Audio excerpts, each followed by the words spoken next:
Le processus législatif est fondamental au cœur de notre communauté. En effet, le vrai Amino Politique FR est une démocratie. Ce sont les membres qui décident de leur avenir collectif et qui fixent les règlements en vigueur. Au sein de notre communauté, 4 catégories de lois s'articulent. Les directives générales de l'amino, universelles à toute communauté, le règlement de l'amino, spécifique à notre communauté, la constitution de l'amino, fixant des principes inaliénables de notre communauté ainsi que le fonctionnement des institutions, les lois en vigueur, enfin, comme complément du règlement de l'amino. Les différents acteurs institutionnels se partagent la responsabilité de ces différentes catégories. Les lois en vigueur sont surveillées et promulguées par le Parlement. Les directives générales et le règlement de l'amino sont placés sous la tutelle de l'équipe de modération.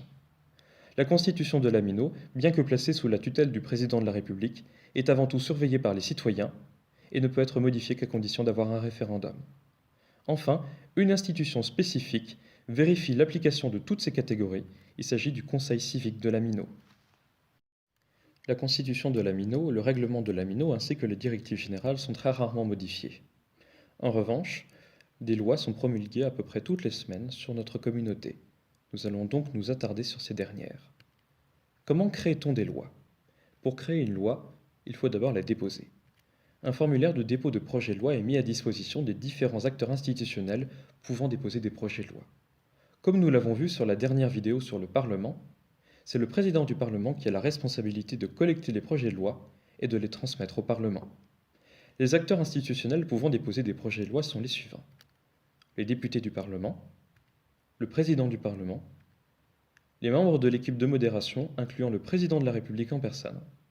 Cependant, les citoyens ont également la possibilité de participer. Ils ont à disposition 2 outils: le projet de loi citoyen ainsi que le référendum d'initiative citoyenne. Si le projet de loi citoyen est relativement simple à déposer, grâce à signature de membres indépendants d'institutions, le référendum d'initiative citoyenne nécessitera un peu plus de monde, car c'est l'un des seuls textes de loi qui ne passera pas devant le Parlement et sera directement soumis à référendum. Le processus législatif s'articule entre 2 institutions principales, l'équipe de modération ainsi que le Parlement. Le président du Parlement participe également à l'élaboration des lois, mais n'est qu'un intermédiaire entre ces 2 institutions. À ce titre, il a un devoir de retenue et de réserve. 2 acteurs sont également neutres et participent à la bonne marche des événements d'un point de vue extérieur: les citoyens et le Conseil civique de l'amino. Les lois ont un différent parcours selon la catégorie auquel elles appartiennent. Tout d'abord, les domaines de compétences fixent plusieurs projets de loi selon leur sujet. Il y a les compétences de modération, les compétences internes et les compétences externes.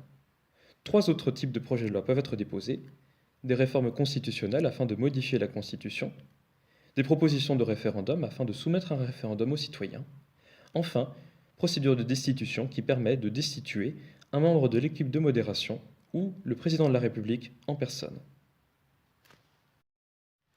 Les compétences externes ainsi que les réformes constitutionnelles constituent l'écrasante majorité des projets de loi déposés au Parlement. À ce titre, le processus législatif standard s'applique pour ces derniers. Lorsque le président du Parlement a réceptionné les projets de loi, celui-ci les transmet au Parlement pour une première lecture.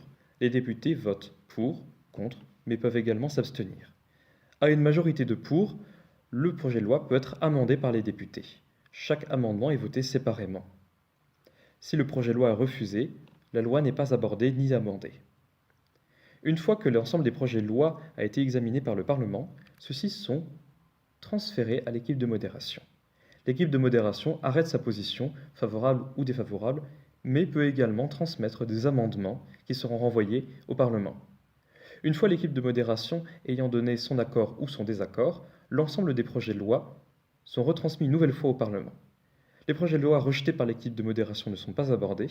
En revanche, les projets de loi tolérés par l'équipe de modération, eux, sont soumis à leur projet de loi final contenant les amendements retenus. Également, si l'équipe de modération a mis des amendements sur la loi, ceux-ci sont examinés par les députés avant de voter le projet de loi final. Les compétences internes suivent le même processus standard, à la différence qu'à l'issue de la 2e lecture au Parlement, les projets de loi seront à nouveau retransmis à l'équipe de modération qui arrêtera une nouvelle fois sa position sur les projets de loi adoptés ou non par les députés. Lors de l'examen des projets de loi, chacune des deux institutions possède un pouvoir particulier. Le pouvoir du Parlement est la proposition de référendum. À n'importe quel moment, un député a le droit de demander à ce qu'un projet de loi examiné soit soumis par référendum. Si la majorité des députés vote pour, le projet de loi est suspendu et est transmis immédiatement en référendum. L'équipe de modération dispose également d'un pouvoir lorsqu'elle examine les projets de loi déposés par le Parlement. C'est le pouvoir de veto. Lorsque 3 membres de l'équipe de modération mettent leur veto, un projet de loi est unanimement et unilatéralement rejeté par l'équipe de modération. Cependant, ils sont obligés de transmettre une version du projet de loi ainsi que leur justification de veto au Conseil civique de la Mino. Le Conseil civique de la Mino examine les justifications de l'équipe de modération et s'il les trouve insatisfaisantes, a le droit de révoquer le veto de l'équipe de modération en soumettant le projet de loi à référendum. Les compétences de modération sont exclusives à l'équipe de modération. Aucune autre institution ne peut se porter garante de ces compétences. Cependant, il est possible que le Parlement ou des citoyens déposent un projet de loi visant à réguler des compétences de modération.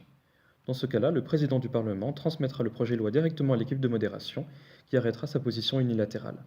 Cependant, il transmettra une copie du projet de loi au Parlement qui, lui, arrêtera sa position, bien qu'elle ne soit pas contraignante.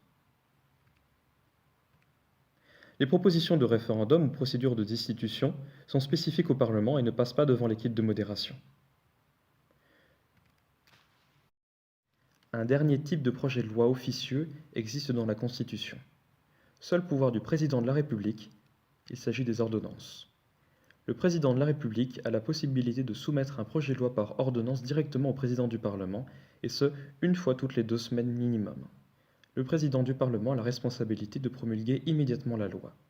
Cependant, le Parlement a la possibilité de proposer un recours face à une ordonnance à partir d'un nombre de signatures et de faire obligatoirement passer le projet de loi à référendum. Le président du Parlement est responsable de la promulgation des lois. Cependant, à l'issue de chaque séance, il est obligatoirement détenteur d'un compte-rendu qu'il promulguera. Le compte-rendu reprend l'ensemble des séances, c'est-à-dire les projets de loi, leur contenu, leur examen par le Parlement et par l'équipe de modération. Ce compte-rendu aide les citoyens à mieux comprendre les enjeux des lois déposées et examinées par les différents acteurs institutionnels.